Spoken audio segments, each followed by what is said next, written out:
Saudações, donos dos meios de produção, sejam bem-vindos a mais um episódio do Toblock, um podcast para você que está prestes a perder essa posse dos meios de produção. E conosco aqui hoje eu tenho o prazer de receber a minha amiga Marise Schons, que vai conversar com a gente sobre anticapitalismo e suas querelas, digamos assim. Tudo bem, Marise? Você pode se apresentar pra gente? Quem você é? O que você faz? Olá, pessoal, tudo bem? Obrigada pelo convite.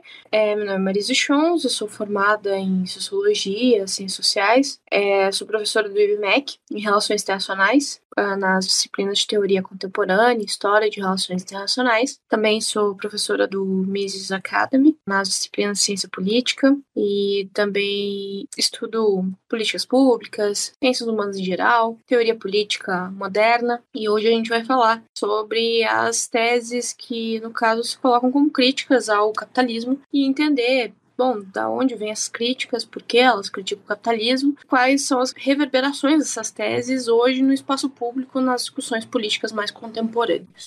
Muito bem. Marise, deixa eu te contar uma fofoca. Há umas 3 semanas, mais ou menos, a gente fez um programa em vídeo, né? Reagindo a influenciadores de esquerda, falando sobre anticapitalismo e socialismo e coisas assim. E tanto esse vídeo como esse podcast de agora, a ideia disso veio na minha cabeça depois que o Ali me mandou essa imagem. Eu nem sei se foi o Ali que me mandou, sei que estava no Twitter e chegou até mim. Que é uma imagem de uma foto de um panfleto de boas-vindas de um coletivo chamado Rebeldia, que funciona na UFMG, Universidade Federal de Minas Gerais, e ele começa com o básico, né, falando sobre como foi difícil o ensino remoto e as dificuldades da volta para o presencial e tudo mais. Só que aí chega no momento nesse panfleto que eles falam exatamente o seguinte. Aí depois de parabenizar a pessoa, né, o aluno, o Calouri, porque eles começam falando Calouri, bem-vindo ao UFMG, eles falam o seguinte: mas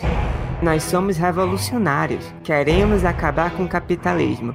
Então, assim, você entra na faculdade, recebe um panfleto, dizendo, nossa, muito bem, parabéns por ter chegado até aqui, e por acaso nós somos contra o capitalismo? Então, tipo, conversas normais que você tem na faculdade. Sim. Aí eles falam o seguinte, olha só, nós não somos um coletivo que só pensa em educação. Nós somos marxistas, socialistas e revolucionários. Aí, em negrito, queremos utilizar a teoria como arma de intervenção prática na realidade para destruir o capitalismo, né? Legal. Mais do que nunca, está escancarada a incapacidade do sistema capitalista de melhorar nossas vidas. A destruição do meio ambiente, as guerras, as pandemias, o adoecimento mental da população, o desemprego generalizado, aumento dos preços de tudo, uma piora total das nossas condições de vida. Ou seja, tudo é culpa do capitalismo. A situação, portanto, é essa. Cada vez mais, a pobreza, a fome e a violência aumentam para garantir que meia dúzia de bilionários fiquem cada vez mais ricos. Por isso, qualquer tipo de avanço nos nossos direitos se torna praticamente impossível sem enfrentar diretamente toda a forma como essa sociedade se organiza. E aí eu só consigo imaginar as pessoas acabando entrando na faculdade dizendo, nossa, incrível, que lindo, parabéns, emocionante, falou tudo. Uau. Arrasou. Aí eu queria te perguntar, Marise, você chega na faculdade, você lê isso, você pensa o quê? Na verdade, eu cheguei na faculdade e recebi isso, né? Eu fui pra faculdade de Ciências Sociais em 2009, claro, num momento de bastante estabilidade ainda do governo petista, o Lula estava reelegendo a Dilma, pós-crise de 2008, mas no caso ainda de bastante estabilidade do governo petista, mas obviamente a crítica ao capitalismo, ela é bastante estável, não só teoricamente, politicamente, como uma agenda política, né, mas até esteticamente, digamos assim, em alguns cursos de humanas, como no caso é Ciências Sociais. E assim, ouvindo tu falando, o que eu acho interessante, né? Bom, primeiro que a gente precisa analisar o que é o Marx como um teórico social que está no seu tempo e no seu espaço, no século XIX. Não só no século XIX imerso na Revolução Industrial, mas é importante considerar o Marx como alguém que está numa região que seria a Alemanha, mas nem é a Alemanha ainda, né? Um momento histórico importante, paradigmático, que é quando ele escreve o Manifesto Comunista, é a tentativa de revolução em 1848, quando os radicais, eles tentam, no caso, fazer uma revolução na Alemanha, só que não é a Alemanha. Ele está em um certo consenso de que a Alemanha precisa se unificar como um Estado, mas o que não é consenso, digamos assim, nas disputas ideológicas internas daquela confederação dos Estados alemães. Exatamente o que fazer da Alemanha após a unificação. Então nós temos basicamente 3 forças. Uma força mais conservadora, que está preocupada em manter certos privilégios, principalmente privilégios em relações de trabalho ainda muito tradicionais, servis. Uma força de liberais moderados. Um moderado no sentido aqui, são bastante influenciados pelas ideias do Adam Smith e de uma perspectiva de tentar fazer com que as instituições ali estabelecidas como o exército, elas tenham relações mais... Essa palavra meritocracia não existe, mas eu vou usá-la para que o ouvinte compreenda, mas que, por exemplo, enquanto a ideia de exército era ainda uma ideia muito enraizada numa concepção de tradição, de títulos, de qual família você nascia, considerar então a possibilidade de formar um exército a partir de uma outra tipo de concepção, uma concepção meritocrática, uma concepção, digamos, mais moderna, informal, de isonomia. E, no caso, esses processos de modernização das instituições ali, daqueles, digamos, aqueles reinos, já está acontecendo desde a dominação de Napoleão naquela região. Claro que essa modernização ela não acontece de maneira igual em todos os lugares, mas há processos de industrialização, especialmente nos estados do sul, e há, lógico, uma articulação, principalmente de uma classe média, que vai ser, ou ainda uma classe burguesa, mas essa classe burguesa não é uma classe burguesa no sentido de uma classe burguesa estabelecida, mas sim uma classe burguesa emergente, que está, no caso, disposta a ver uma Alemanha modernizada, uma Alemanha que estaria se voltando à visão de mundo inglesa naquele contexto. Considerando que durante o século XIX, especialmente nos primeiros 50 anos, a disputa, digamos, ideológica da Europa, considerando que não existe marxismo ainda consolidado como uma agenda ideológica, é a disputa entre, por exemplo, a visão de mundo inglesa, liberal, do liberalismo político, de um Estado subordinado pela legalidade, pela constitucionalidade, pelo liberalismo econômico, e a visão de mundo austríaca, por exemplo, do sistema de Metternich, de uma visão de mundo mais conservadora, de uma visão de mundo mais que preza pela ideia de legitimidade das tradições do direito consuetudinário, que vê com muito ceticismo e crítica, não só a visão de mundo inglesa, mas também o liberalismo que vem do processo revolucionário da Revolução Francesa, que tenta conter os processos de nacionalismo. Exemplo também desse ápice dessa visão conservadora é a Santa Aliança do começo do século XIX, que tem como união a Prússia, a Rússia e a Áustria. A Rússia, por exemplo, é considerada naquele momento a polícia da Europa para conter os processos de tentativa de emergência das demandas nacionalistas que vão ficar evidentes no final do século XIX, começo do século XX, que é o que desencadeia a Primeira Guerra Mundial. Então o Marx, quando a gente fala do Marx como um crítico ao capitalismo, muitas vezes há um empobrecimento histórico de onde esse Marx está inserido. Parece que o Marx ele é um cara que está no meio da Inglaterra, olhando para os proletários, para os operários, e fazendo uma crítica ao capitalismo. E não o Marx, que está na Europa Oriental, sendo a Europa Oriental exatamente uma Europa que é cética, resistente, crítica a essa visão modernizadora da Europa Ocidental, da Europa do Oeste. Isso já está colocado no século XIX. E, no caso, para o futuro da Europa do Leste, para o futuro dessa Europa Oriental, existe um certo dilema das elites ali internas. Modernizar ou não modernizar? No caso da Rússia é ocidentalizar ou não? Modernizar ou não? No caso do que vai ser a Alemanha é estabelecer um Estado moderno, soberano, ou não? Ou tentar manter essa dinâmica do status quo, do mundo tradicional, das relações tradicionais, das relações de trabalho servil. E a outra concepção aqui importante é que, assim, o que o Marx vislumbra, e é o Marx... Há 2 divisões importantes em termos de técnica de analisar a obra do Marx, é o Marx jovem, filosófico, que a gente pode falar disso mais tarde, que é o Marx que influencia especialmente o Ocidente e os autores que vão colocar como centralidade do olhar marxista teórico, né, sobre o mundo, a concepção de ideologia, o conceito de ideologia, e o Marx ortodoxo, com um projeto revolucionário, propriamente, muito mais político, que está centrado exatamente no conceito que esse panfleto falou, que é o conceito de teoria como uma intervenção prática, que é o conceito de praxis. Ou seja, não existe uma ciência ou uma teoria como um fim em si mesmo. Existe uma teoria que serve, ou seja, eu olho para o mundo, eu descrevo o mundo, mas esse olhar sobre o mundo analítico não é nada mais nada menos do que algo que está inerente a uma ação social, uma mudança no mundo, que é o conceito de praxis. E isso vai se desenvolver no Marx mais maduro, no Marx velho, no Marx ortodoxo, que vai ficar mais politizado, sim, e vai ficar mais materialista. E aí, só para finalizar, claro que aqui a gente tem, nesse panfleto, raízes de um marxismo um pouco, não um marxismo, digamos, mais sofisticado, que de uma maneira contraditória, o marxismo mais sofisticado está no jovem Marx e não no velho. E esse jovem Marx, que é dos escritos filosóficos, só vai aparecer na década de 30 e que vai influenciar uma certa agenda humanista de crítica dos neomarxistas ocidentais diante do marxismo do leste, do Estado stalinista. E, no caso, ao mesmo tempo, eles, como estudantes de Universidade Federal aqui no Brasil, que é às margens, a periferia do Ocidente, eles misturam essa visão mais materialista, revolucionária, meio truculenta do marxismo ortodoxo, que faz um certo sentido no século XIX, mas fica um tanto tosco no mundo complexo e pós-moderno que a gente vive, mas unindo, por exemplo, agendas que são agendas totais contemporâneas, como, por exemplo, meio ambiente, como, por exemplo, doença mental. O que ficaria muito difícil, por exemplo, o Marx conseguir colocar na sua teoria extremamente materialista, por exemplo, essas concepções de um sujeito com demandas individuais e de doenças mentais, por exemplo, ou até questões de meio ambiente a gente pode ver algo nas obras do Engels. Mas é isso. Essa é a minha análise primária do panfleto.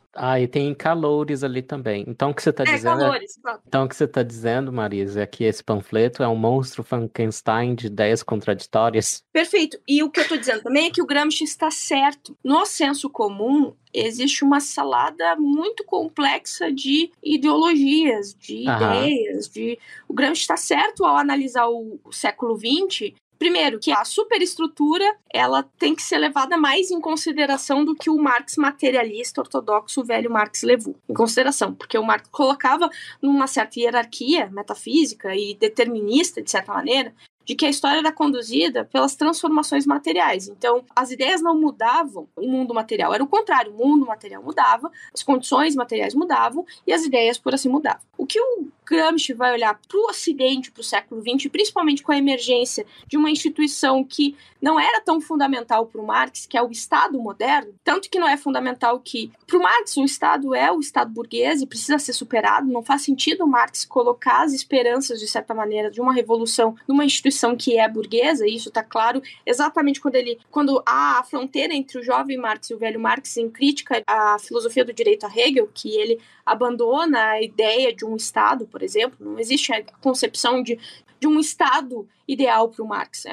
Tem ali no seu plano, né, na sua certa engenharia, brevemente uma transição estatal, o que faz alguns anarquistas criticarem o Marx, mas o Marx não é propriamente um defensor do Estado, até porque isso não faria sentido. O Estado ele é uma instituição burguesa, de natureza burguesa, não vai se fazer a revolução através dele. Mas o que entende os neomarxistas é exatamente isso, como os neomarxistas ocidentais, como o Estado pode ser um instrumento de emancipação. Porque, claro, pós a Primeira e a Segunda Guerra Mundial, pós um momento de, assim como agora, mas muito pior, após um momento de muita exceção, de uma janela de muita exceção, também gripe espanhola e assim por diante, o Estado, ele cresce absurdamente em termos de poder. E a emergência, em termos técnicos, de que a literatura está discutindo no século XX, é a emergência de um tipo de Estado que é o Estado burocrático. E que tu vai encontrar tanto liberais quanto pessoas mais à esquerda, né, intelectuais mais à esquerda, como, por exemplo, o Marcuse, como, por exemplo, o pessoal da Escola de Frankfurt, o Horkheimer, ambos criticando a emergência do Estado burocrático, que é esse Estado que, por meio da informação, domina e faz uma coerção por meio da informação, por meio da burocracia. E isso é algo próprio do século XX que o Marx propriamente não viu, até porque não teria como ver ele na condição que ele estava vivendo de uma Europa oriental, que nem mesmo Estado propriamente era organizado por meio disso. Então, é mais ou menos por aí. Isso aí já esclarece muito, digamos assim, por que o Marx surgiu aonde surgiu, porque que o Marx é a primeira grande crítica a não só o sistema capitalista, mas ao liberalismo como um todo, ao liberalismo como o status quo, que se fundamentou como status quo pós-Revolução Francesa. E o que quer dizer liberalismo nesses termos? Por exemplo, o Estado subordinado à legitimidade, à força, à possibilidade de exercer coerção por meio de uma constitucionalidade, por meio de uma legalidade, um sistema representativo, as ideias de uma eleição, as discussões do começo do século XX de sufrágio universal. E aí que entra, né, a discussão de, bom, como o marxismo vai reinterpretar conceitos que são conceitos extremamente emancipatórios para os liberais, como sociedade civil, propriedade privada, que fazem todo sentido como instituições que vão, no caso, ser instituições libertadoras de uma nova sociedade que estava em antagonismo com a sociedade aristocrática, do rei, do soberano, do absolutismo. Como o marxismo vai reinterpretar essas instituições fundamentais para existir uma sociedade democrática e liberal, como o que, supostamente, na verdade, segundo o marxismo, vai ser, na verdade, o que é sociedade civil é uma mentira, é uma instituição burguesa para a dominação. A propriedade privada, mesma coisa. E, querendo ou não, hoje a gente tem um misto, digamos assim, semântico, de significado na cabeça das pessoas que não entendem as origens, digamos, desses conceitos, tanto institucionalmente, formalmente, a gente ainda está dentro do paradigma liberal de certa maneira, mais ou menos, né? Como no espaço público, se a gente fala de propriedade privada, basicamente parece que a gente está defendendo privilégios dos bilionários, dos ricos, e isso vai exatamente primeiro de uma discussão teórica, né? Se a propriedade privada, no primeiro momento, para os liberais, significa conter o poder do rei. Aqui o rei absoluto, que tinha soberania absoluta, ele não pode tocar aqui, e se ele tocar aqui, ele vai ter que ser subordinado a um certo império da lei. O Marx, ele reinterpreta isso como, bom, não só a origem de todos os problemas, a propriedade privada, né, porque antes de o capitalismo ser a origem de todos os problemas, é a propriedade privada, seria a origem da luta de classe, tanto que no comunismo, a ideia de fim da história, a ideia de fim de luta de classe, que é o que movimenta a história, é o fim da propriedade privada. Então, a propriedade privada, ela é colocada como aquilo que sustenta os privilégios. Então, sim, a propriedade privada sustenta o capitalismo. Não existe capitalismo sem propriedade privada, mas também não existe democracia propriamente sem propriedade privada. Não existe democracia que não possa ter como principal objetivo proteger o indivíduo diante do todo, do indivíduo diante de quem tem mais poder. A proteção da minoria é uma condição, digamos assim, da democracia. E a democracia moderna é, digamos, uma instituição burguesa. Por isso que, no caso, esse pessoal que está aparecendo agora no espaço público, que está Jones Manuel, etc. Eu tava esperando quando é que a Marise vai falar do Jones Manuel, que ela é fã. Eu também. Exato. Esse pessoal não defende democracia. E, claro, eles vão vir com um certo sofismo, tentando manipular as palavras para dizer assim, eu não defendo a democracia burguesa, mas como fazer democracia num contexto em que o Estado pode decidir quem morre? Claro que a gente está falando de constitucionalidade. O Estado ele tem poder hoje de matar. E a gente tem boas críticas mais anarquistas, mais libertárias, sobre o quanto o Estado deve ter concentração de poder. Mas o caso que eles estão propondo é que o Estado tenha concentração de poder e que o Estado seja controlado pela ideologia deles, sendo eles, no caso, que eles capazes de decidir pela vida e pela morte. E, claro, eles estão vindo de uma vertente marxista, que não é a vertente humanista, digamos assim, lá do Ocidente, que no século XX, diante do Estado stalinista, matando gente, eles começam a fazer a crítica humanista, que é, bom, a revolução não pode ser feita dessa maneira. A revolução precisa ser feita por meio de uma certa persuasão ideológica, digamos assim. Encontram-se outros meios. Eles não são esses marxistas. Está se dando chance de um marxismo muito antigo, de um marxismo muito truculento, de um marxismo muito retrógrado, tá no espaço público ainda como pessoas muito boas e revolucionárias que, bom, estão dispostas a matar, e elas podem falar isso publicamente sem ninguém cancelar elas. Mas é mais ou menos por aí. Antes estava nos bueiros, agora tá no mainstream. Esse fenômeno maravilhoso das redes sociais, a internet, tudo que estava nos bueiros emerge. Eu acho até bom, porque aí a gente sabe que existe, qual a força que tem. Mas eu quero voltar um cadinho. Eu não quero que a gente fique muito nisso, mas você estava falando do contexto em que o Marx emergiu. Do jeito que você falou, pareceu para mim que é aquela velha tensão entre oligarcas e aristocratas, com os nouveaux riches, né, os novos ricos, que são esses tais os burgueses. A gente pensa em nomes como Rockefeller nos Estados Unidos e tal, embora ele seja um pouco posterior. Essa tensão no Reino Unido, ela foi resolvida, né, com vitória dos liberais, desses nouveaux riches. Então, ele gerou um modelo para o mundo, basicamente, e aí na Alemanha estava essa tensão, essa mesma tensão entre oligarcas aristocratas ligados ao modo antigo de viver, de organizar a sociedade. E aí, no contexto do Marx, com ideias diferentes de unificação da Alemanha, tinha a proposta liberal, né? Mas também tinha as outras propostas. É isso? Eu interpretei corretamente? Perfeitamente. E claro que aqui na Alemanha a gente tem um cara chamado Bismarck. Que aí que tá. O que os conservadores compreenderam? Que eles não conseguiriam fazer a unificação sem apoio popular. Então há uma certa coalizão, digamos assim, no primeiro momento, entre Bismarck, tentando fazer com que a nobreza conseguisse ficar convergente em torno do nome do Guilherme I, que é o primeiro Kaiser, o primeiro rei da Alemanha como Estado.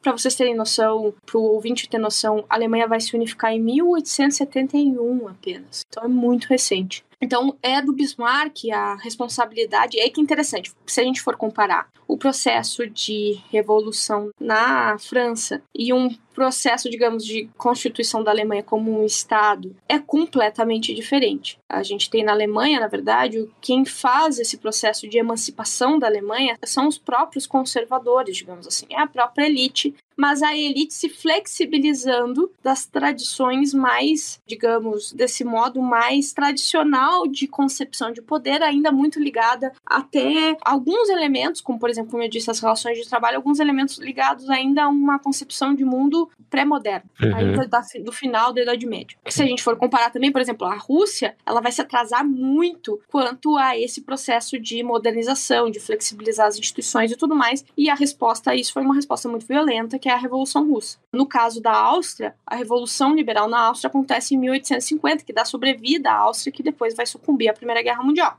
No caso lá dos alemães, claro que depois o Bismarck no poder, aí tem algumas acusações, inclusive num livro muito bom do Mises, que é Estado, Nação e Economia, que ele vai escrever logo após a dissolução do Império Austro-Húngaro, que é onde ele vivia, e após a Primeira Guerra Mundial, em que ele vai dizer que, no caso, o Bismarck ele foi responsável por conter muito os processos de modernização e de capitalismo dentro da Alemanha para, obviamente, concentrar poder, para conseguir manter o poder conservador da própria Alemanha como ela estava acomodada, acostumada, né? Então, essa tensão entre modernização, sendo o capitalismo a força modernizadora, está acontecendo na Alemanha. E no caso o Mises, ele vai alegar que muitas vezes o Bismarck ele abre, vamos dizer, chance e possibilidade para um certo socialismo sindicalista, social-democracia sindicalista crescer na Alemanha em detrimento desse liberalismo ocidental. Claro que isso tudo é muito turvo, tendo em vista que, ao mesmo tempo, o Bismarck, ele não é, obviamente, um social-democrata. Absolutamente não estou dizendo que o Bismarck defendia os sociais-democratas. O que eu estou querendo descrever é que há tensões entre o projeto modernizador, ocidental, capitalista, dentro da Alemanha, um projeto, por exemplo, já resistente a isso, que, claro, está buscando os direitos trabalhistas, inclusive a organização dos operários, a organização sindical na Alemanha é muito superior, por exemplo, ao que vai ser na Rússia. O movimento sindical na Alemanha ela é extremamente interessante, e o próprio social-democracia, o próprio reformismo, vamos dizer assim, tem suas origens exatamente nesse movimento sindical alemão, que é a briga da Rosa de Luxemburgo como revolucionária, com outros nomes desse reformismo, que vai conquistando, sim, direitos por meio do próprio jogo das instituições, e no caso, o conservadorismo alemão das casas ali da Bavária, das casas, no caso, tradicionais da aristocracia. Então isso parece muito distante da gente, muito distante, inclusive, da Alemanha moderna, mas essa é a Alemanha ali no final do século XIX, e claro, tem que se entender que também, vamos dizer, uma coisa é a história da Inglaterra se modernizando e sendo pioneira nessa modernização e constituição do capitalismo. Outra coisa são os países que vão fazer o capitalismo tardio e vão, obviamente, dentro do seu espaço político, ter emergência de críticas a esse capitalismo, diante esse capitalismo tardio, de pessoas que não estão interessadas nesse projeto de modernização. E é daí que surge, obviamente, as críticas ao capitalismo que nós temos, e não só as críticas, mas as próprias experiências, no caso, anticapitalistas que a gente teve, como, por exemplo, a própria Revolução Russa. Certo. E pra gente sair um pouco do histórico e ir mais pro universal, porque, assim, deve ter algum elemento mais universal de apelo a essas ideias, porque, afinal de contas, a gente não tá mais nesse contexto da Alemanha no fim do século XIX e ainda continua tendo os Jones Manuel da vida pregando essas coisas. Então, Eu quero também que você comente um pouco a diferença entre capitalismo e liberdade econômica. Mas antes disso, o que você acha? Qual é o apelo? O que atrai as pessoas para essa mentalidade anticapitalista? Olha, eu vejo que esse sentido anticapitalista, ele não tem ideologia, apesar de a gente geralmente fazer referência à esquerda. Desculpa, eu sempre vou trazer a questão histórica. Lembrando que essa dinâmica de esquerda e direita só faz sentido pós-Revolução Francesa. Sim, mas fica à vontade para trazer a história. Só faz sentido pós-Revolução Francesa. Por exemplo, a ideia de esquerda e direita na Inglaterra, século XIX, isso nem existe. E tem, lógico, um problema, porque quando surgiu a ideia de esquerda e direita, era algo estável, porque quem era de esquerda estava sempre em oposição ao rei, e tem um sentido de ser de esquerda ser oposição e de direita ser situação. Hoje, alguém que é de esquerda ganha uma eleição, ela não deixa de ser de esquerda porque está na situação. Então, as categorias de esquerda e direita, as pessoas ficam dizendo que tem que superar, tem e não tem, porque eu acho que elas ainda fazem sentido. Só eu sempre falo para os alunos que você sempre tem que colocar uma certa noção de perspectiva. Está a esquerda D, a direita D. Então, sim, a esquerda, em geral, é um espectro, né? Ela pode ser extremamente anticapitalista e pode chegar até ser reformista e conformada com o capitalismo. São as sociais-democracias modernas. Conforma com o capitalismo, mas busca, de certa maneira, através das instituições do Estado, normatizar esse capitalismo. Ou seja, tem uma ideia de capitalismo de Estado e não um capitalismo de mercado. E aí, já respondendo a tua pergunta, é importante entender que o capitalismo ele depende de uma liberdade econômica, mas capitalismo, ou ainda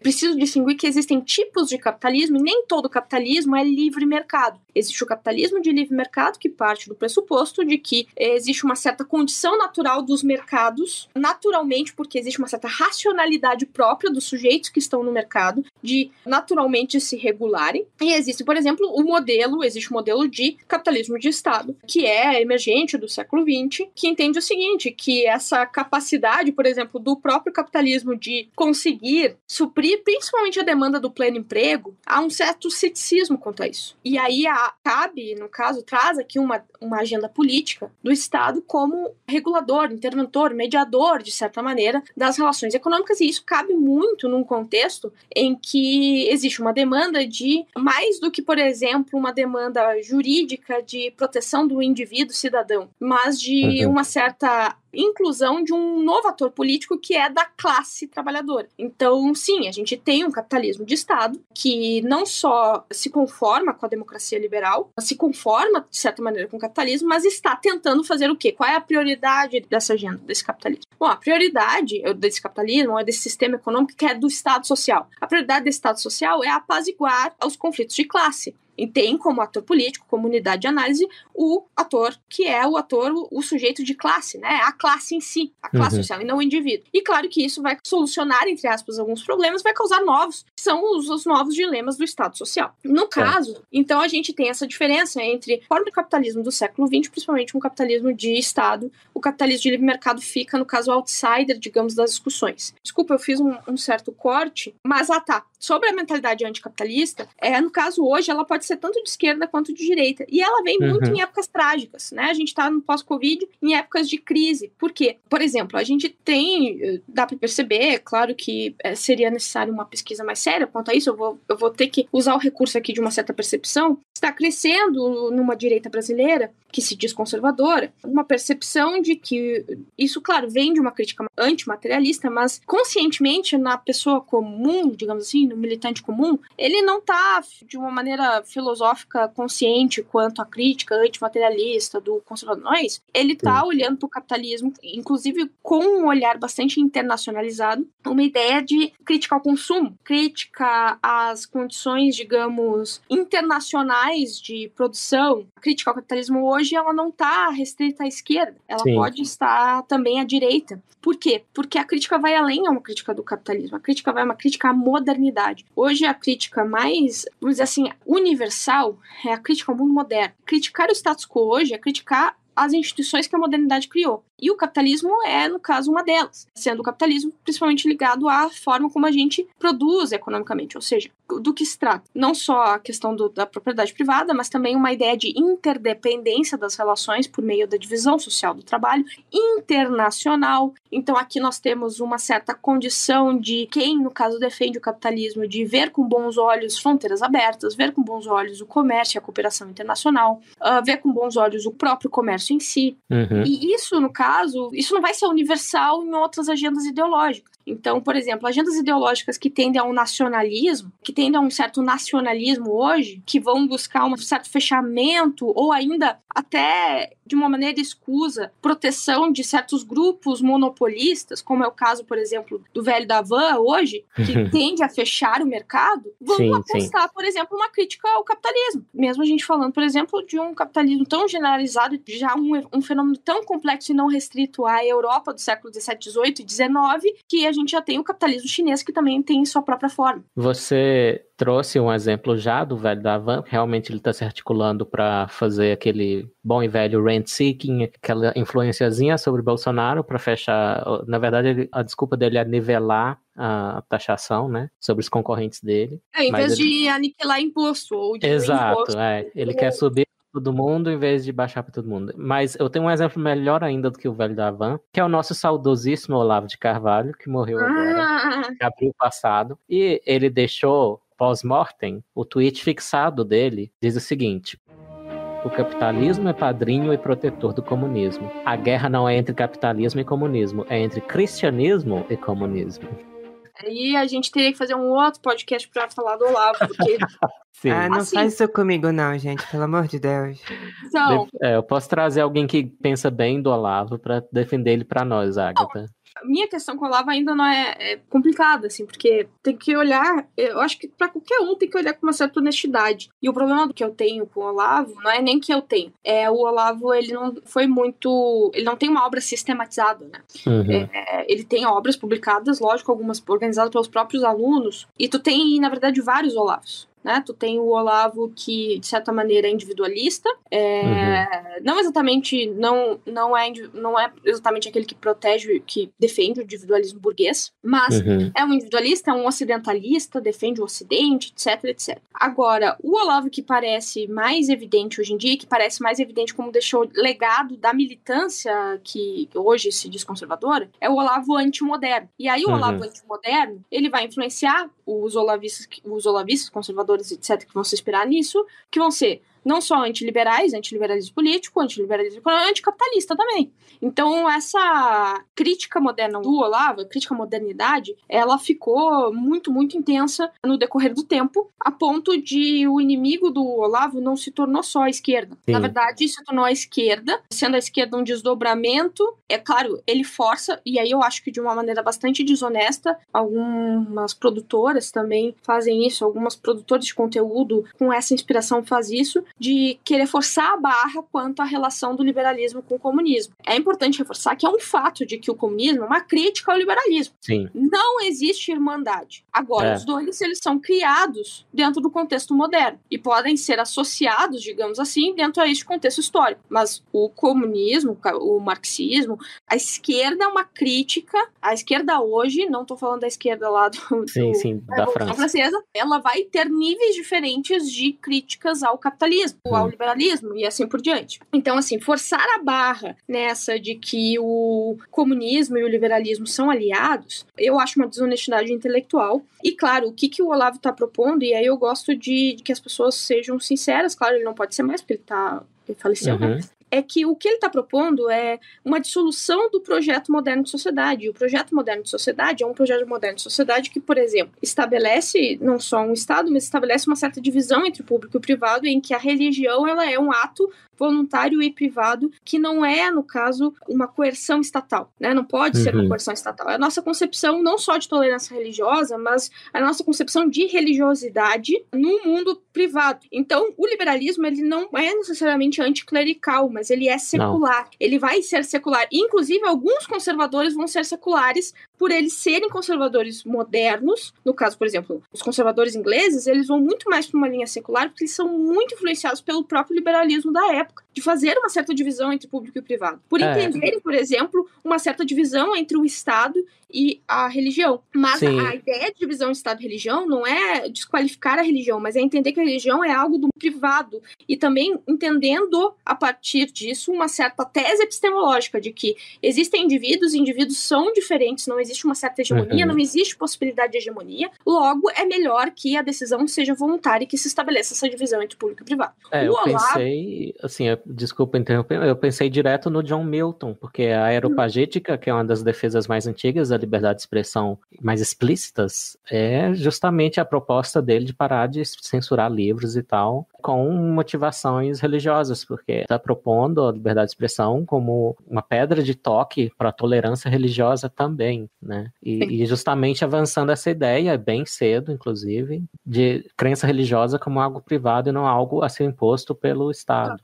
E isso é extremamente liberal. Então, assim, às vezes as pessoas olham um certo deputado que é religioso e falam assim, ele é conservador. Se ele for um deputado que entende que a decisão de religião dele é uma decisão privada, ele quer ser livre para ser luterano, mas ele não quer que tu seja luterano. Na verdade, há um princípio de hegemonia naquele progressista, por exemplo, que fica incomodado que a pessoa seja luterana, católica, ou o que for, que fica incomodado com a religião, que é um certo liberalismo anticlerical contemporâneo, que é muito ruim, inclusive, para o próprio desenho institucional liberal clássico que a gente se propõe. Sim. Agora, existe, sim, uma certa concepção hegemônica neste tipo de conservadorismo, que não tem a ver com um certo conservadorismo mais individualista, e que sim, tem origem inglesa, que é esse tipo de conservadorismo que entende assim, o espaço público, ele não existe divisão entre o espaço público e privado, mas o espaço, no caso, né, o espaço da política precisa ser teocrático, né?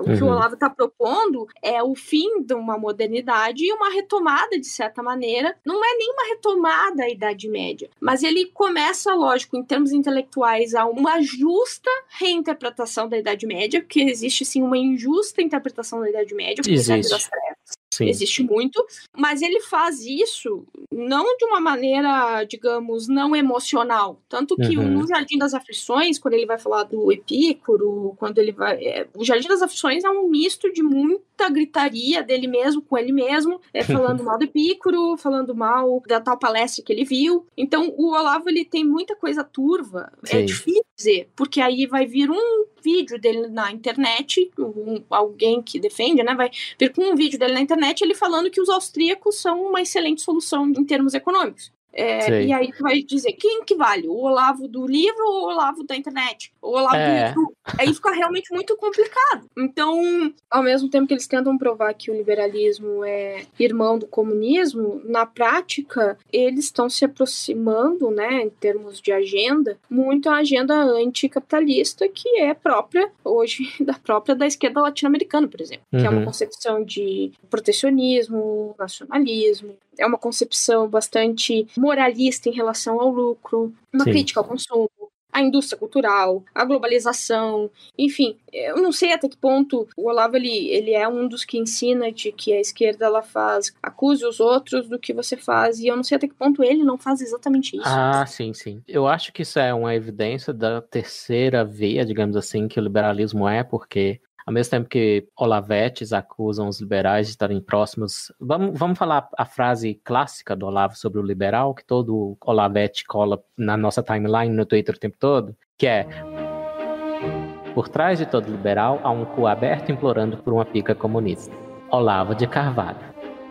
Bem, e do outro lado tem o pessoal associando os liberais aos fascistas. E as duas coisas nasceram com críticas ao liberalismo, né? Não, e é interessantíssimo, porque, por exemplo, tem um vídeo do Brasil Paralelo que eles estão dizendo exatamente isso, que liberalismo, fascismo e comunismo são irmãos e não antagonistas. Primeiro, o nazismo, propriamente, ele nasce de raízes românticas e, por isso, anti-iluministas.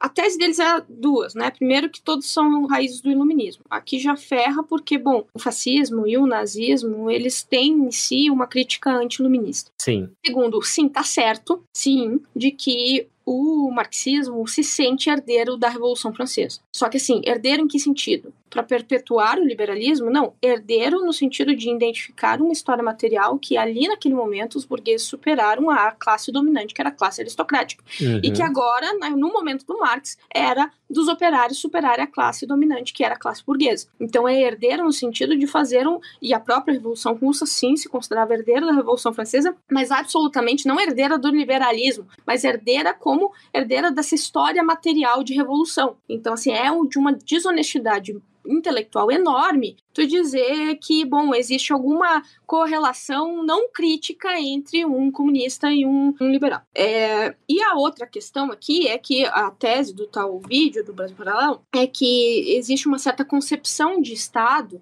de educação estatal em ambos, nos três, na verdade. Então, assim, quer dizer, então, que no Platão também tem uma concepção de educação estatal. Então, assim, não faz absolutamente nenhum sentido tu sustentar isso. Eu acho que, assim, tu pode ser crítico ao liberalismo, como tantos já foram. Sim. Mas tu tem que fazer isso baseado na verdade. O Roger Scruton apresenta uma crítica interessante ao liberalismo, que eu não sei se é original dele, que ele diz que o liberalismo é como ter o cavalo e ele não diz para onde você deve ir ou pode ir. Sim, isso o Ocidente como um todo, mas principalmente o capitalismo, depende de um certo desenho institucional aberto bastante, porque os papéis em sociedade são papéis que não são determinados a priori. Então, assim, tu tem uma ideia de indivíduo, radicalmente de indivíduo, que pode ascender, que, no caso, tem que se construir como sujeito, e não faz sentido tu ter instituições que estejam fechadas a ponto de dizer, olha, tu é filho de sapateiro, tu vai ser sapateiro. Então, tu tem que ter instituições abertas, exatamente para as gerações poderem transformar essas instituições, porque para um conservador, isso é muito desconfortável. Considerando que os conservadores, eles priorizam essas hierarquias dos papéis porque eles priorizam uma certa ordem social. E isso não está errado. Inclusive, no meu seminário, eu tenho vários alunos conservadores e muitas vezes eu tento até tirar uma certa concepção, digamos, que eles têm de inferioridade do conservador ou até certas retóricas políticas que são muito de tentar desqualificar os conservadores, como chamá-los de reacionários, pressupondo que o conservador não poderia ter uma atitude violenta. Todo agente pode ter uma atitude violenta. A questão é entender a sua motivação. A motivação do conservador vai ser uma motivação principalmente moral, não materialista, não individualista, uma motivação ética, muito ligada à tentativa de preservação da ordem social e assim por diante. E no caso, aí surge os discursos políticos que, quando vem de político, não me incomodam, mas quando vem de intelectual público, me incomoda. Por exemplo, dizer que não existe ética e moral no liberalismo. A ética e moral do liberalismo, ela é muito rígida, só que ela está ligada a uma concepção de indivíduo, que o indivíduo não só ele é capaz de se autogovernar, mas ao se autogovernar, ele é extremamente responsabilizado pelo que ele faz. E a gente não está discutindo aqui o quanto o indivíduo, de fato, tem liberdade de ação, né, metafisicamente falando, teologicamente falando. A gente está falando aqui o quanto a gente tem um sistema ético baseado nesse indivíduo que é responsável pelo que faz. Então, assim, dizer que o liberalismo não tem moral, bom, isso aí é mentira. Ou tu tá desqualificado, tu não leu, tu não entende, ou tu tá mentindo porque tu quer se dizer como um intelectual conservador e quer se colocar como, olha só, como o conservadorismo é melhor. Tu tá querendo fazer proselitismo com o intelecto, tu tá querendo convencer as pessoas a serem conservadoras. Uma coisa que eu não faço é querer convencer as pessoas a serem liberais. Inclusive, eu faço o contrário. Muitas vezes eu mostro para as pessoas que elas não são, porque ser liberal não é ser bonzinho. Ser liberal não é ser uma pessoa boa. Ser liberal é ter um certo conjunto, não só de uma visão de mundo, mas precisa estar associado principalmente a essa episteme individualista. Está associado exatamente a essa construção histórica dessas teses individualistas. Que tem pessoas que, no caso, priorizam outras coisas, olham para o mundo de outra maneira.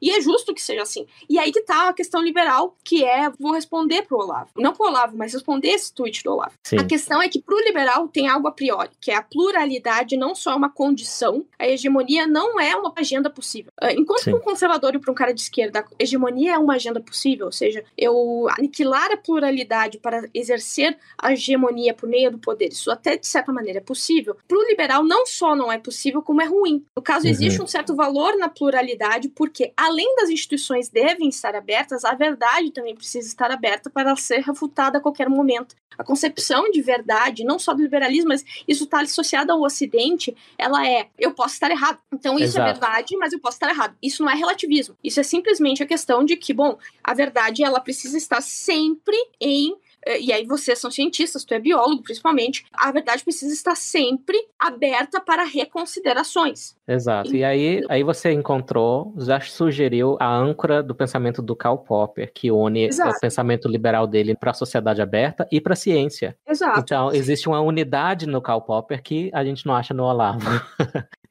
E tudo bem. A questão precisa reconhecer isso. Agora, se eu vejo na pluralidade algo bom, ou seja, nessa pluralidade, nessa incerteza da pluralidade, como a possibilidade de que a gente pode chegar à verdade nessa pluralidade. Se eu entendo que é bom que a verdade seja sempre em aberto para poder ser revista e que ela não esteja determinada por dogmas e tradições. Não, e não só. Eu entendo que os indivíduos são racionais e eles podem acessar a verdade. E eu posso até ser cristão, porque se eu entendo o cristianismo a partir dessa maneira, né? Eu vou contar uma história muito boa que eu tive com um olavista. Eu tava num evento, assim... Evento não, tava meio que num jantar e tava com o pessoal olavista. E daí um olavista, ele chegou... Eu era a única mulher da mesa, etc. Ele falou, achando que eu ia ficar bravo com isso. Ele falou assim, eu acho que uma sociedade correta é uma sociedade que só o homem, casado e com filhos, vota. Uhum. Aí ele falou, olhando pra mim, achando que talvez eu ia ficar puta. Aí eu poderia ir para um lado argumentativo, que é o seguinte, olha, a mulher também produz, a mulher paga tributo, como no caso a mulher não pode decidir os rumos da sociedade. Só que esse argumento não faria absolutamente nenhum sentido para um olavista. Aí eu perguntei para ele assim, tu é cristão, né? Sim. Pra ti, o cristianismo é simplesmente uma religião ou é uma verdade? Não, é uma verdade. Tu acredita que a verdade pode ser acessada por meio da fé. Né, da fé. Sim. Tu acredita que todo mundo é universal, né? Uma mulher e um homem podem acessar a verdade por meio da fé. Sim. Então quer dizer que tu tá achando que a sociedade ideal é de um homem não cristão, um homem ímpio, não cristão, injusto, decidindo os rumos da vida de uma mulher que vai pro céu, que tem a alma eterna, que é, então, filha de Deus. É isso que tu tá querendo dizer? E aí acabou a discussão. Porque ele tava privilegiando uma ideia de hierarquia. Só que ele tava tentando olhar pra hierarquia por meio, enfim, de uma certa... Eu não sei quais critérios, se ele não ouviu de algum lugar, etc., achou que isso era positivo. Mas a questão é, ele não estava exatamente fazendo a revisão dos pressupostos dele, os próprios pressupostos teológicos, porque se tu quer organizar a sociedade por pressupostos teológicos, ele mesmo estava entrando em contradição. Inevitavelmente vai dar em conflito. Eu também lembrei, e eu gostei muito que você falou sobre o liberalismo não ser relativista moral, porque uma coisa que me deixa fulo da vida é quando eu encontro o ANCAP, o libertário, que é relativista moral. Eu falei, meu filho, não tem como. Eu acho que eles são, não sei, até os ANCAP que eu conheço, eles são, vamos dizer assim, são muito normativos. Eles olham para a norma, para o dever ser. A questão é que são duas capacidades diferentes, né? E que eu acho que para analisar é melhor tu entender do que se trata para depois analisar o valor. Então, eu não sei como... Tu podia me dar um exemplo do tipo de relativismo moral no caso, foi uma treta envolvendo eu e até meu namorado, que também é liberal, e aí a pessoa que se diz liberal, libertária, que eu acho que o termo libertário nem é necessário no Brasil, que a gente ainda não perdeu o liberal, mas ok. Aí ele estava defendendo uma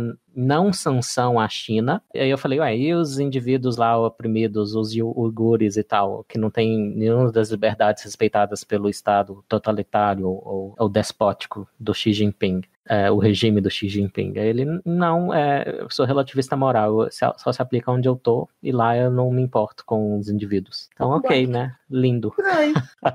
Estranho. Os ANCAP que eu conheço, eles até, porque, por exemplo, se a gente for olhar para a tese ANCAP, a tese liberal clássica, ela é por meio de uma ideia de contrato. Então, tu funda a civilização por meio do contrato, por meio do Estado. Assim, o liberal, que eu sempre digo, Estado moderno, Estado soberano, Estado clássico, moderno, né? Existem outras formas de Estado pré-modernas, mas o Estado moderno é a questão dos liberais. Então, por mais que a gente tenha uma agenda hoje dos liberais que tenha uma certa tentativa de conter o Estado, a expansão do Estado, e isso é próprio dos liberais de hoje, o Estado ela é uma responsabilidade liberal. O Estado quem fez são os liberais. E no caso, os liberais clássicos, eles entendem que sim, existe uma coerção, mas existe uma certa necessidade de coerção, por mais que eles tenham uma concepção de vida bastante humanista, digamos assim. Sim. Agora, os libertários, digamos, eles vão ir para uma certa crítica bastante ferrenha e com uma visão ética bastante, digamos, rígida quanto ao quanto essa coerção não tem justificativa. Ou seja, não tem justificativa dessa ideia de que, bom, se a gente não fazer isso, se a gente não estabelecer o monopólio da força, todo mundo vai se matar. Primeiro porque, claro, empiricamente eles, ou não só empiricamente, mas até a prioristicamente também, é possível, são dois tipos de argumento diferentes, mas eles, é possível sustentarem de que a sociedade ela não se mata se não houver o Estado. Então,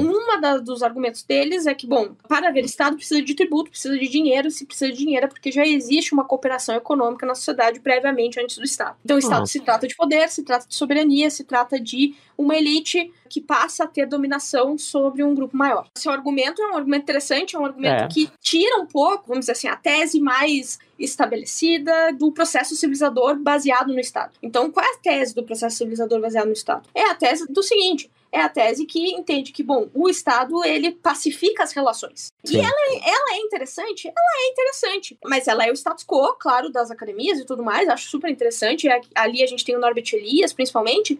Mas o Norbert Elias, ele também já traz uma outra concepção de que, bom, por mais que pacifique as relações do interior do Estado, querendo ou não, os Estados nacionais, da maneira como se organizou, principalmente da soberania e do território, aumentou muito as guerras internacionais por conta disso. É claro que também um dos fatores que aumenta as guerras internacionais é a própria condição de industrialização bélica, né? De como as guerras elas se tornaram muito mais destrutivas. É difícil, eu vejo que pra gente se sentir pisando em terra firme no mundo pós-moderno de hoje, das redes sociais, onde todo mundo se comunica e fala por meio de ideias abstratas, a melhor forma é entender, primeiro, o que o outro tá falando, né, o que ele quer dizer, e segundo, a origem das próprias ideias propriamente, e se existe uma certa distorção do que o outro tá falando com as ideias em si.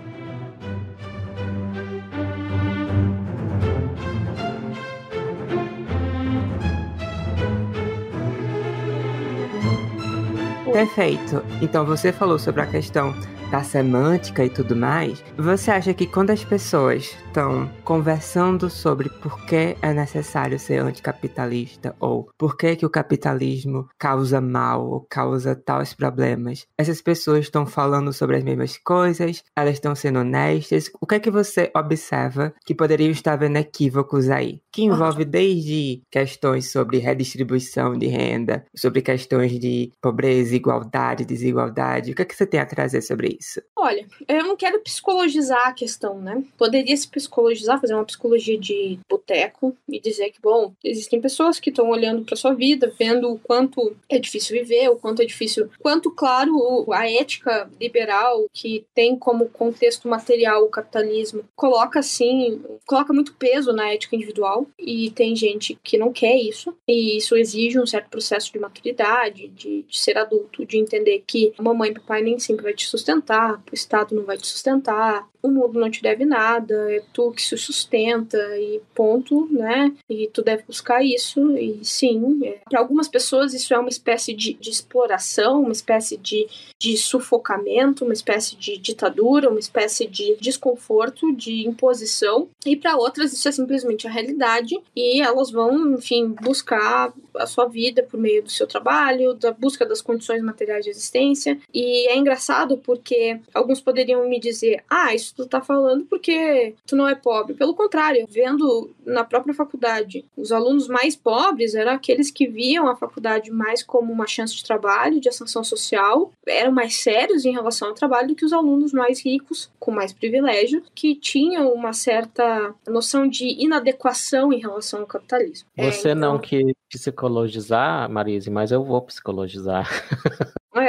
Que é o seguinte, eu tenho um artigo lá na Gazeta do Povo, o título é Base eleitoral da esquerda mudou da classe pobre para uma elite diplomada no último século. O principal gancho do artigo é até uma pesquisa nova do Piketty, mostrando isso, que eu falei no título. Só que eu aproveitei a oportunidade para falar de uma outra pesquisa, na verdade uma replicação lá da Universidade de Edimburgo. Então, tem um artigo do não sei se os nomes chineses, Xiang Anlin e Timothy Bates, e eles viram que tem 3 coisas principais associadas às pessoas que querem redistribuir renda. Eu achei muito interessante que eles escolheram essa ideia específica, que está associada à esquerda, mas não necessariamente, né? Pode ter pessoas... Principalmente esquerdas. Exato. E aí, 3 características principais psicológicas eles achavam associadas a essa ideia. O autointeresse, a benevolência e a inveja maliciosa. Então, a inovação desse artigo, que é de replicação, ele já está testando resultados já conhecidos na literatura e confirmando. A inovação deles aqui, eles distinguiram a inveja branca, digamos assim, da inveja maliciosa. A inveja branca é aquela até que se confunde com admiração. Talvez você quer emular a pessoa que você inveja. Agora, a inveja maliciosa, você quer prejudicar a pessoa que tem sucesso. Então, ela está associada justamente a quem quer essas políticas que o Estado tome do Elon Musk e dê lá o Joãozinho da Silva lá da favela. Que não vai, né? O que pergunte por que é que ele não resolveu os problemas do mundo, já que ele tem 44 bilhões. Pois é, então umas perguntas que você tinha planejado, né, Agatha? Por que a pobreza não acaba se a gente arrancar toda a riqueza dos bilionários e distribuir? Desculpa, Marise, eu sei que você deve achar isso paia, mas é porque são coisas que você escuta no Twitter o tempo todo, são coisas que a Rita Von Hunt defende, que o Jones defende, que, assim, eu vejo que uma das formas de convencimento mais, assim, eu falo de pessoas mais leigas, né? Mas quando a esquerda tenta convencer as pessoas a serem anticapitalistas, elas trazem realmente, justamente, esse tipo de questão de dizer, olha, você tem que ser anticapitalista porque, graças ao capitalismo, vivemos num estado de desigualdade, as pessoas estão morrendo de fome e tem um monte de bilionário acumulando riquezas. Se você pegar a riqueza deles e redistribuir, vai resolver tudo. Eu tenho que trazer isso, por mais que seja chato, porque são justamente esses argumentos mais idiotas que convencem o público leigo, entende? Sim. E aí? É pra mim? Sim, é pra você, Marise. Segura a bomba, o rojão. Bom, é o que eu disse para vocês previamente, né? Quem usa desse discurso e quem aceita esse discurso e se alimenta desse discurso, se eu mostrar um gráfico clássico que tu vai para qualquer universidade americana, por exemplo, qualquer universidade séria, qualquer universidade que vai te dar história moderna, ele vai te mostrar um gráfico que é, assim, indiscutível, de quebra do paradoxo malthusiano, que, inclusive, chama-se lá nos Estados Unidos, nas universidades dos Estados Unidos, de grande divisão. Bom, quando começou o capitalismo? Vai ter gente que vai falar século XV, vai ter gente que vai falar século XVII, XVIII, mas, se a gente for considerar a Revolução Industrial propriamente, a gente vai olhar para esse gráfico, a gente não tem recurso visual aqui, mas tentem imaginar comigo, que é um gráfico assim, da história material e demográfica do mundo numa certa linearidade, em séculos e séculos, não só na Idade Média, mas história antiga também, Império Romano, de uma certa impossibilidade de crescimento demográfico por conta de uma limitação da produção de alimento. E aí a gente chega lá no século XVIII e simplesmente a curva, ela ascende de uma maneira completamente vertical, em que há um boom demográfico e um boom na produção de alimento. É aqui que a gente quebra o tal do paradoxo malthusiano, né? Então a gente tem um boom de pessoas no mundo, de possibilidade de crescimento demográfico e possibilidade de produção de alimento, que vem muito da ideia da tecnologia, da revolução científica. Até eu acho engraçado que alguém anticapitalista seja ao mesmo tempo anticapitalista e a favor da ciência. Isso é impossível. Então tem gente a favor da ciência, contra o capitalismo e anti-moderno. Isso é impossível, né? É um pacote um tanto fechado porque está dentro do mesmo projeto epistemológico, o projeto de que, bom, existe um indivíduo capaz de ter razão, capaz de conhecer a verdade e que a verdade tem um certo lastro material, enfim, beleza. E que existe uma verdade, uma certa independência do mundo material, da realidade, independente da mente do sujeito. E é aqui que eu vou chegar. Tu chega para um cara desses e mostra esse gráfico, olha só como cresceu a produção de alimento, olha só como mesmo alguém pobre tem uma vida, né, com condições materiais melhores. Por exemplo, alguém hoje de classe média baixa tem uma vida melhor, talvez, do que um rei lá no passado. No caso, todo o processo de higienização, de revolução sanitária do século XIX, a criação da penicilina, enfim, a tecnologia tem um certo paradoxo da consequência, alguns heideggerianos diriam isso, porque tanto é capaz de muita destruição, mas também que aí vai vir a agenda ambiental, vai vir um ambientalista me dizer isso, mas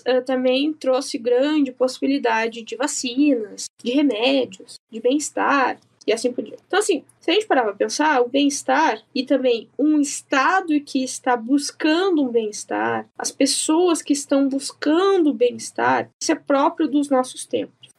E se eu mostro dados materiais disso, essa pessoa vai continuar não se convencendo. Por quê? Porque essa pessoa, ela parte de um pressuposto muito profundo, que é, entre o indivíduo e a realidade, não existe independência. Ou seja, não existe uma realidade que acontece e que independe dos interesses do indivíduo. Então, só de eu estar falando isso, eu já sou alguém que está interessada. Só de estar falando isso, eu tenho um interesse de classe para estar provando isso. Então, voltamos lá para o panfleto do queremos que a teoria corresponda, como uma arma de intervenção prática. Então, o meu dado, ele não serve para a arma de intervenção prática que eles querem. O meu dado, o argumento racional que for, o dado científico que for, não vai mudar a cabeça dessas pessoas. Gente. Por isso que não adianta. Porque ele pressupõe que entre o indivíduo racional, que não é racional, na verdade, entre o indivíduo que conhece,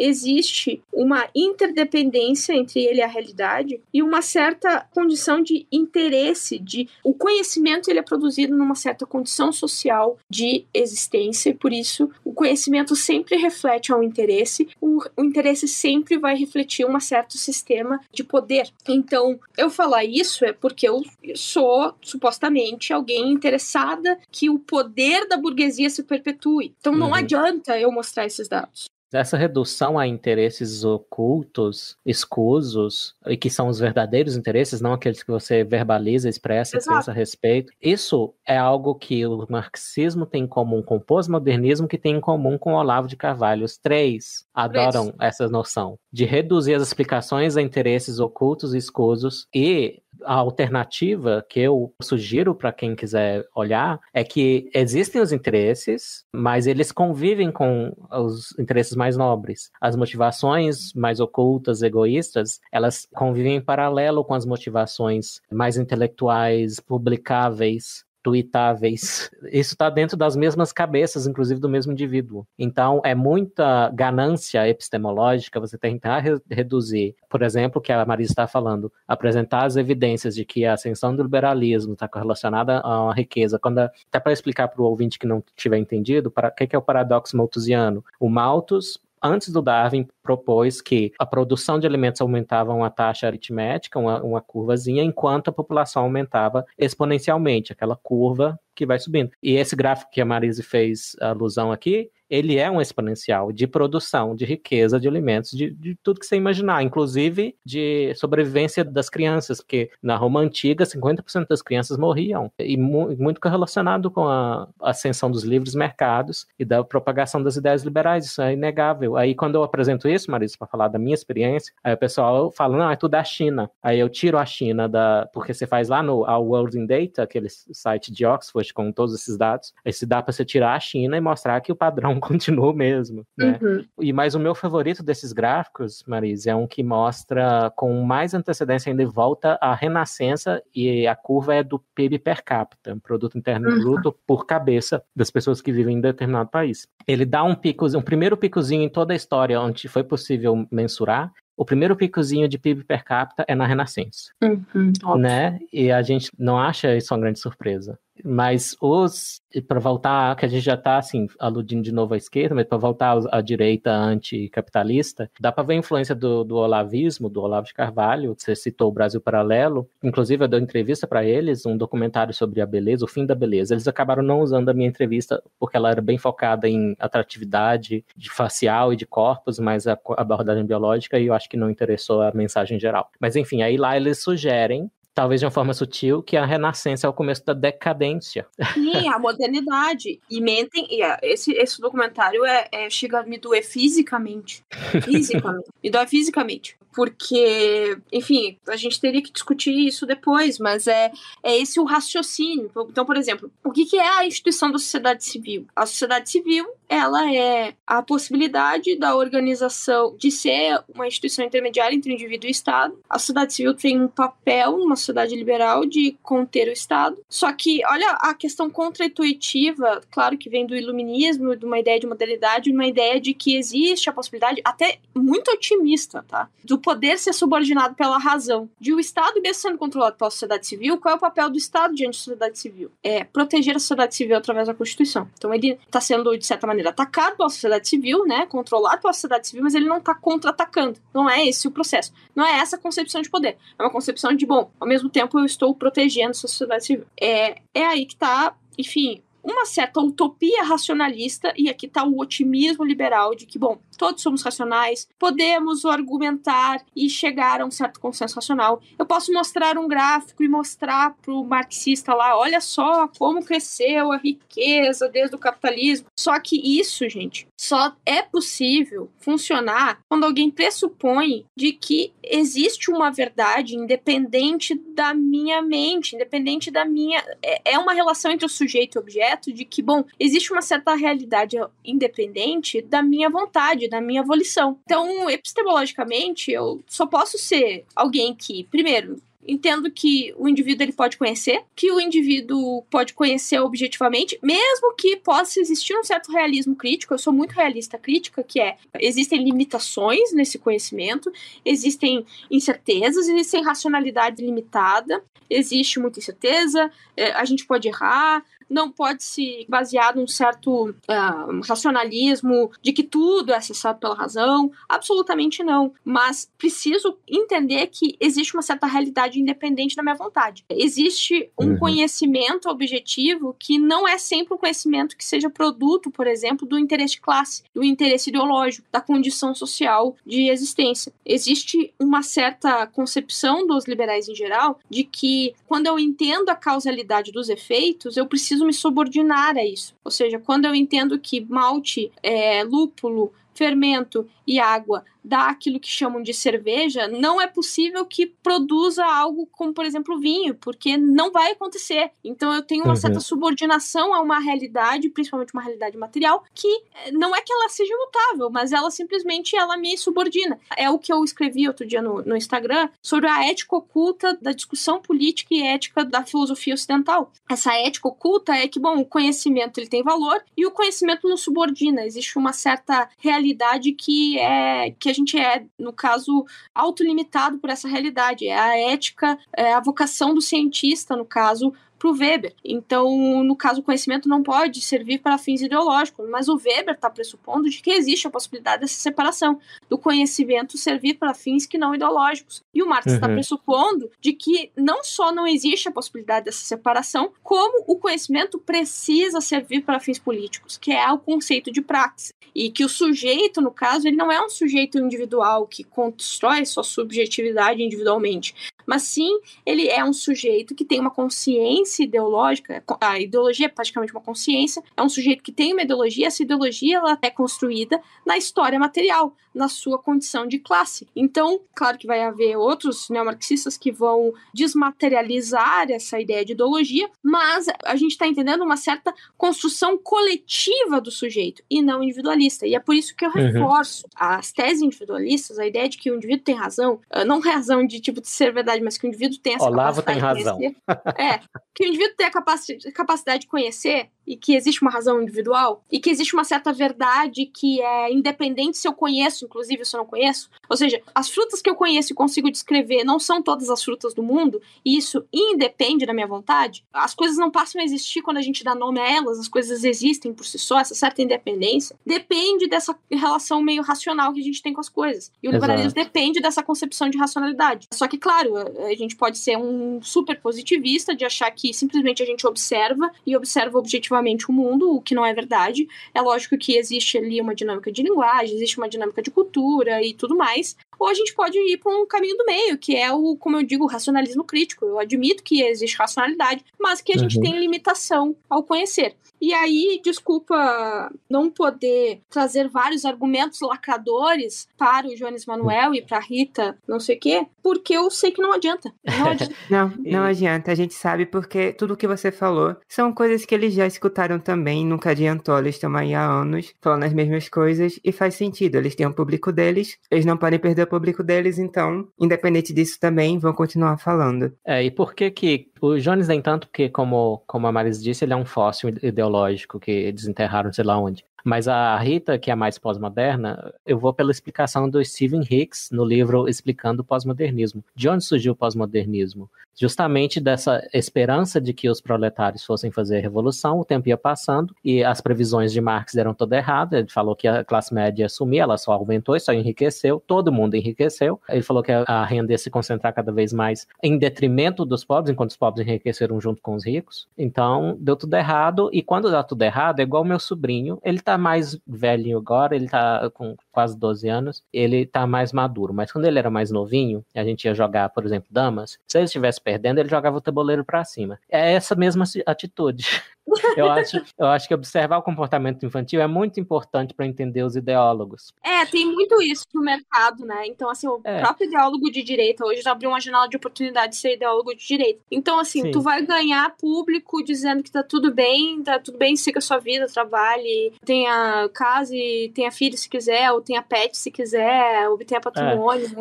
Então, tu é só mais um, ou o mundo é terrível, os inimigos são aquele ali, vamos se juntar para a vida inútil e medíocre de nós todos, né?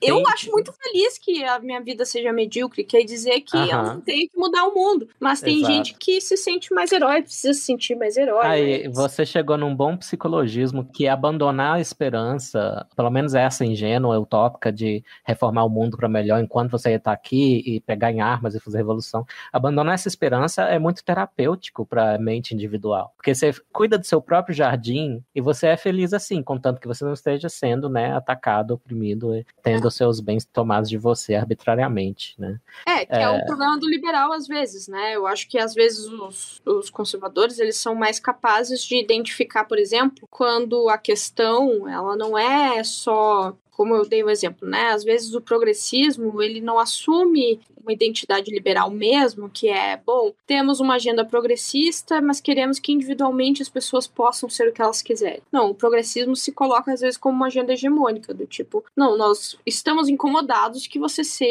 tenha um modo de vida conservador, né? Estamos incomodados que você crie a sua criança, né, o seu filho, da maneira dentro da sua igreja, da sua congregação.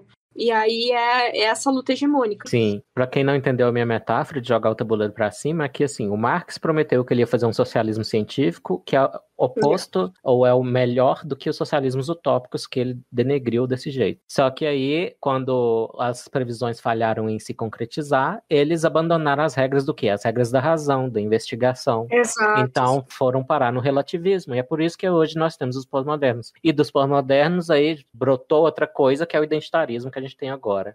Não, inclusive é uma delícia conversar com um marxista raiz. É uma delícia, porque eles são racionais, eles sabem o que eles querem, eles sabem quem eles são, eles sabem quem tu é, eles sabem de onde tu tá partindo. É uma delícia, é muito melhor do que o pós-moderno, que começa a conversa a partir de um conceito e no meio da conversa muda e Exato. Você prefere o marxista que admite que quer tomar o poder todo pela violência ou que diz que não, gente, calma, não vai ser assim, não vai ter violência? Prefiro o marxista que admite. Mas, por exemplo, tem gente que... Eu vou usar a primeira gíria, eu acho que eu não usei gíria. Tem muito bode com sociais-democratas. Eu até acho que os sociais-democratas podem ter espaço na democracia sem acabar com ela. Eles atrapalham porque eles expandem muito o Estado e há um esgotamento, inclusive material, do Estado proporcionar bem-estar por meio dessas demandas por direitos, que, na verdade, significa custo, né? Custo, burocracia, complexidade. Mas... principalmente olhando para o Brasil, seria interessante a consolidação de uma agenda social-democrata verdadeiramente social-democrata. Que os esquerdistas da América Latina não ficassem sendo social-democrata quando convém para parecer moderado, que era o que algumas pessoas diziam, né? O PT, na verdade, social-democrata. Que o pessoal que alguns estão querendo forçar o liberalismo numa ideia de intervenção estatal, de abandonando as teses individualistas, que as pessoas elas possam assumir, de fato, uma representatividade na sociedade de social-democracia. Seria interessante. acho que seria maduro para a nossa democracia ter a nossa esquerda centralizada numa ideia de social-democrata. Ou seja, o limite não pode subverter as regras da democracia. Não pode. Justamente. Não pode. Claro que a gente não está numa janela de oportunidade para isso, está todo mundo questionando a democracia, direita, esquerda, os próprios liberais. Então, assim, não sei se vamos voltar a essa janela de oportunidade, mas só para não parecer que eu sou louca, isso foi o que aconteceu nos anos 90, isso foi o que aconteceu no Consenso de Washington, isso foi o que aconteceu, no caso, no decorrer do século XX pós a guerra, que há um certo consenso sobre a democracia, no Ocidente, né? Mas, no caso, divergências sobre como fazer essa democracia, mas não divergências sobre a democracia em si. Então, agora a gente está numa época de desgaste disso, não sei o que vai acontecer, não gosto de fazer previsão, mas eu acho que no Brasil o problema é exatamente dessa esquerda latino-americana. Então, ter alguém com visibilidade sendo um marxista raiz no Brasil já é um atraso, apesar de eu preferir conversar com esse cara do que com um relativista, porque o relativista tinha ido. E nessa nota muito otimista da Marisa, acho que a gente já pode começar o finalzinho, né, Agatha? Pode, eu só tô com raiva porque ela ainda não me respondeu porque é que o Elon Musk não pode acabar com a fome no mundo. Tô muito triste. Tu não perguntou isso diretamente. Por que o Elon Musk não pode... Olha, o Estado, ele arrecada muito mais do que a fortuna do Elon Musk e também não termina com a fome do mundo, então... Pois é. Acabou, então, pronto, era só isso que eu queria ouvir. Eu gosto de dar esse exemplo, tá no livro do Peter Burke, historiador do conhecimento. Ele é casado, inclusive, com uma brasileira. Ele tem uma coleção que chama História do Conhecimento. E acho que no primeiro volume, ele fala do processo do final da Idade Média, começo da Idade Moderna, da construção dos primeiros laboratórios astronômicos. E os primeiros laboratórios astronômicos, eles não são exatamente... Não existe essa concepção de Estado propriamente estabilizada na Europa ainda. Então, muitos foram empreendimentos de nobres, empreendimentos de pessoas que tinham excedente, tinham dinheiro. E, então, quando alguém me fala assim, por que o Elon Musk está gastando, por exemplo, com foguete? Por que o Elon Musk está gastando com isso? E aí, pensa assim, e se lá atrás, se não houvesse exatamente alguém com excedente financeiro, excedente de riqueza, gastado com a observação astronômica, simplesmente a gente talvez não teria algo chamado Revolução Científica. Isso foi um dos passos para a Revolução Científica. Então, assim, a gente querer limitar algo relacionado principalmente à tecnologia e inovação, porque não está havendo um fim hoje, é exatamente o que mata a tecnologia e a inovação. E olha que eu não sou lá muito ligada à tecnologia, mas é de um pensamento pequeno, que aí que tá. Se tu é esse tipo de pessoa conservadora, e aí eu não tô falando do conservadorismo como agenda, mas conservadora no sentido pejorativo aqui, pode ser alguém de esquerda, de direita, de o que for. Se tu é essa pessoa pequena, no caso, se tu é essa pessoa que não vê a possibilidade de inovação por meio de ações que não têm um fim, mas são um fim em si mesmo, bom, não limita o outro e, principalmente, assim, diante de uma pandemia dessas, não fale viva a ciência, porque agora isso daí vai ser uma contradição absurda. Então, a viva a ciência, ela necessita, e sou muito popperiana nesse sentido, ela necessita, sim, de uma liberdade individual, onde não existe um controle, no caso, sobre inclusive os investimentos e os recursos onde vão ser colocados, porque o agente central, burocrático, né, o administrativo central não tem condições de definir o que é melhor para a ciência, e às vezes também existe uma certa dinâmica de incerteza, de espontaneidade na ciência, que os administradores centrais, os fazedores de políticas públicas e os comentadores de Twitter não são capazes nem de prever, nem de controlar e muito menos de decidir. Perfeito. Bem, há gente séria dizendo que a ciência hoje passa por uma crise, entre outros motivos, além de ideologização, politização. O Steven Pinker escreveu uma carta se negando a doar dinheiro para a associação dona da revista Science, dizendo que ela adotou a lacração, wokeness, como linha editorial. Então, além dessas crises todas que a ciência tem, uma delas, que eu acho que é bem séria, é justamente a burocratização e afastamento do indivíduo criativo, como é o caso do Darwin. E essa burocratização a gente vê em processos como o peer review, por exemplo, revisão por pares. E esse crítico, eu estou pensando especificamente no Bruce Charlton, ele diz que qualquer coisa humana, quando você burocratiza, coloca um comitê para decidir, o resultado sai pior. E assim, tem gente que alega que o peer review, a revisão por pares, é essencial para a ciência. Bem, uma coisa que eles dizem que é essencial para a ciência só é praticada desse jeito burocratizado desde a década de 1940. Então não teve em Einstein, não teve em Newton, não teve em Darwin, etc, etc. Os grandes.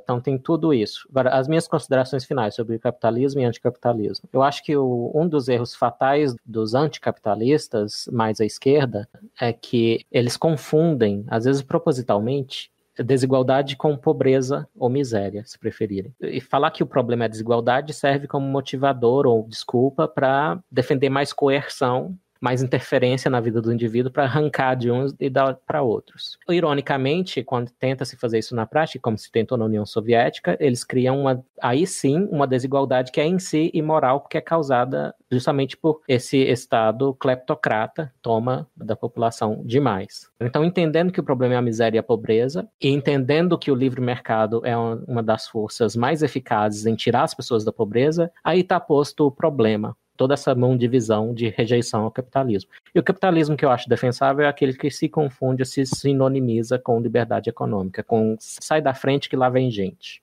Então, para de ficar regulando, para de tentar colocar um monte de regras, muitas vezes em nome da segurança, sobre o que a gente faz livremente com o que a gente tem, os serviços que a gente oferece, os produtos que a gente cria. Né? É isso que tira as pessoas da pobreza. Não é uma moralização do Estado que tem as suas funções, que eu acho que o Hobbes foi quem teve mais sucesso em estabelecer cedo, quais são exatamente, e elas não incluem ficar interferindo na economia e dar uma de Robin Hood com a grana alheia. É isso. Perfeito.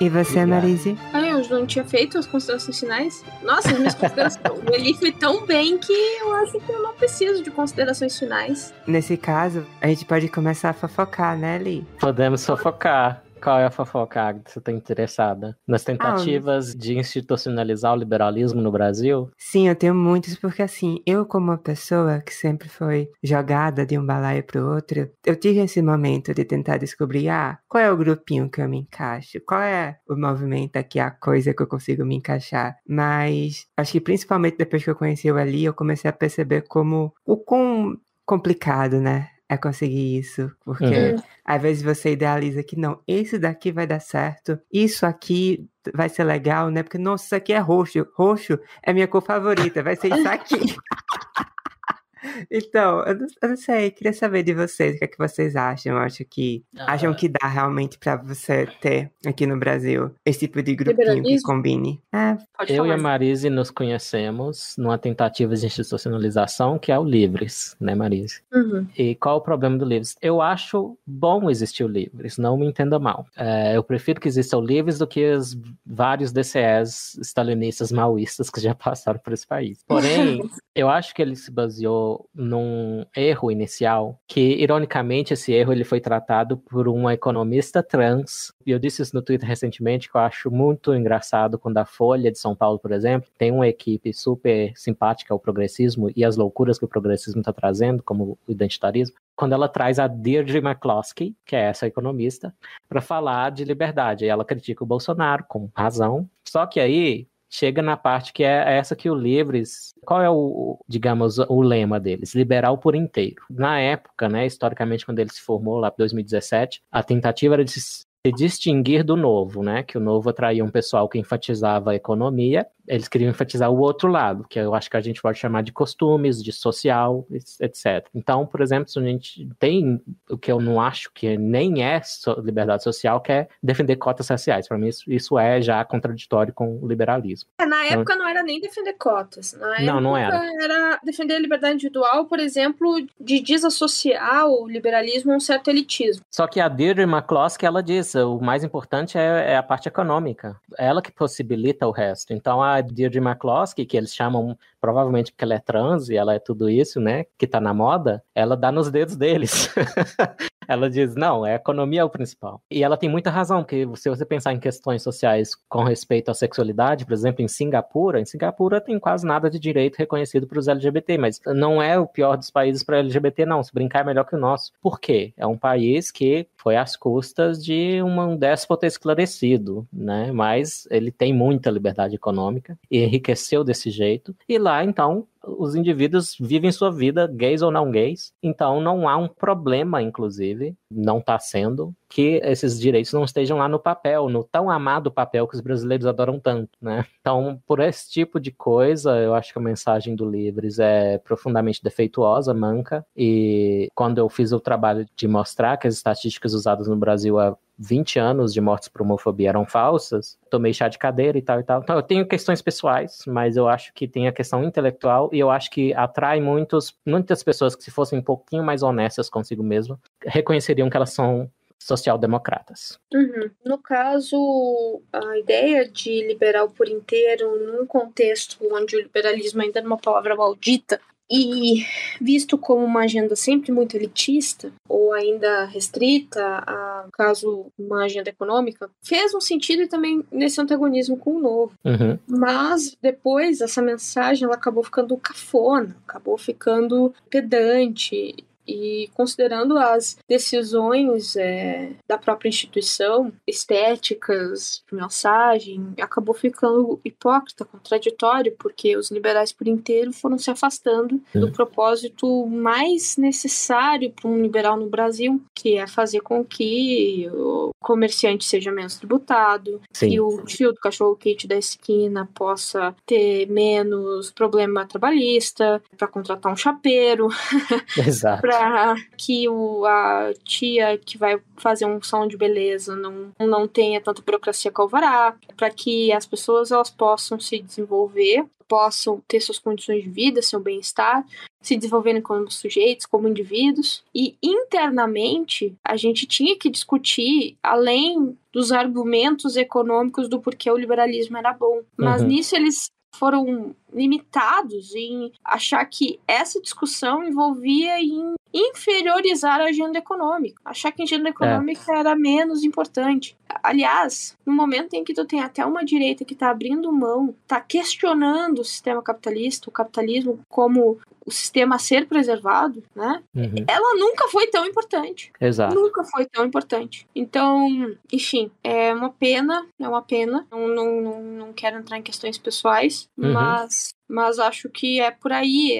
Eu não entendo muito qual é o problema cognitivo de somar e ter que subtrair. Qual é o problema cognitivo de entender que as liberdades econômicas, elas exatamente trazem uma possibilidade da liberdade individual. Exato. E não que eu não consigo, no caso, eu tenho um tempo escasso e limitado para conseguir defender um, então por isso eu vou defender um e não vou defender outro. Não existe a possibilidade de um indivíduo, ele ser, enfim, ele não tá dentro de um país onde ele possa ter facilidade de arranjar um emprego, estudar e ter patrimônio e etc, etc. E até mesmo uma sociedade que vai moralizar o lucro é uma sociedade que a elite está, na verdade, controlando a possibilidade de produção de riqueza. Então, se existe a intenção mesmo de ser mais social, de ser ligado mais aos pobres, o pobre, digo com conhecimento de causa, o pobre ele quer aceder, o pobre ele quer segurança financeira, Exato. O pobre não quer blá blá blá, ele não quer direito no papel, ele quer direito de fato, direito de abrir seu negócio, direito de ter um emprego, direito de fazer suas coisas e autonomia. E claro que para alguém que nunca precisou correr atrás, e isso não tô falando do Livres, mas talvez para os fazedores de políticas públicas, que às vezes sim, aí vou usar um argumento que eu geralmente não uso, mas vou ter que usar, às vezes pessoas que estão muito fora do que é a realidade de quem realmente privilegia a questão material, não entende que isso é prioridade. Então, exemplo, quer uma evolução no Brasil do que a abertura comercial do começo dos anos 90, que a gente tinha 3.000 produtos proibidos de serem importados e passou para 500, e a gente teve uma quebra de monopólios absurdo, em que sim, a elite foi prejudicada e não a população. Quer uma revolução importante, como, por exemplo, a gente poder ter as privatizações, principalmente do setor de telecomunicação, que mesmo ainda bastante problemático, monopolista, é muito melhor do que na condição que estávamos. Então, e inclusive, se alguém quer que o liberalismo se expanda, eu não tenho esse... O meu papel não é político, o meu papel não é levar a palavra liberal. Mas se alguém tem esse desejo, não tem nada melhor do que esses resultados concretos e práticos do cara que entende que, bom, o mercado de carros no Brasil, de carro popular, era caro, era ruim, era péssimo, e de repente na abertura de mercado eu tenho a possibilidade de compra de carro popular muito mais barato. E eu não tô falando, mas carro é uma bobagem. Eu tô falando do cara que é Uber, que é taxista, que é classe média baixa. Eu não tô falando de gente rica. Gente rica vai pra Miami fazer a vacina antes de todo mundo. Gente rica dá um jeito. Gente rica vai, mesmo com dólar a 5, 6 reais, vai viajar. Enfim, a estabilidade macroeconômica, a liberdade econômica, a estabilidade macroeconômica, o bom ambiente macroeconômico é o mínimo. Se a gente tem um mínimo, a gente pensa no resto. Perfeito. Isso tinha que estar claro para qualquer um que tem agenda liberal. Se não tá claro por livres, se pelo menos eles não deixam claro, ou se isso é para alguns e não é para outros, bom, aí eu não sei. Ótimo, aí você fez 2 considerações finais e foram as 2 muito boas. Só uma última coisa, antes que a Agatha fique desesperada com o volume de coisa para editar. Eu sou otimista. No meu tempo de vida, eu vi de nenhuma bancada liberal a alguma bancada liberal no Congresso. Eu vi de liberal xingamento, pior que filho da puta, liberal, eu quero que me chamem de liberal, mas eu sou social-democrata, mas eu quero que me chamem de liberal. Eu vejo muitos avanços, então eu sou muito otimista. Eu vejo na minha família, minha irmã tá querendo empreender com fazenda, falando, não, o governo tem que sair da minha frente, deixa eu fazer. Então, assim, e é daquele jeito que você falou no começo, que são pessoas da minha família não muito intelectualizadas, mas dá pra ver uma mistura de ideologias, mas dá pra ver também que no meu tempo de vida, a parcela que é liberal dessas ideias, às vezes até contraditórias, ela aumentou. Então, eu sou otimista, sim, quanto a para onde a gente vai. Espero que esteja certo. Vamos ver para onde a gente vai, mas também acho que, em termos institucionais, não estamos numa janela de oportunidade para, vamos dizer assim, aperfeiçoamento das instituições democráticas, nem nada. Acho que a janela ainda vai ser alguns anos de briga, de extremista gritando, para depois passa. Isso é tudo como Dantes no quartel de Abrantes, porque o poder central do Brasil sempre foi a nossa pedra no sapato, e enquanto isso, como diz o Jorge Caldeira na História da Riqueza do Brasil, no nível local, do município, a gente é democrático desde o século XVI.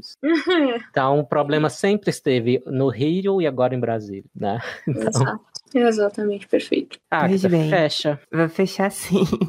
A minha conclusão final é que eu concordo com tudo que vocês falaram, e se alguém que escuta isso discorda, tem a liberdade para discordar. Não se preocupem, eu sou a favor da liberdade de você estar errado. Beijos! Obrigado, Marise, pela presença. Foi um prazer. Obrigado, pessoal, pelo convite.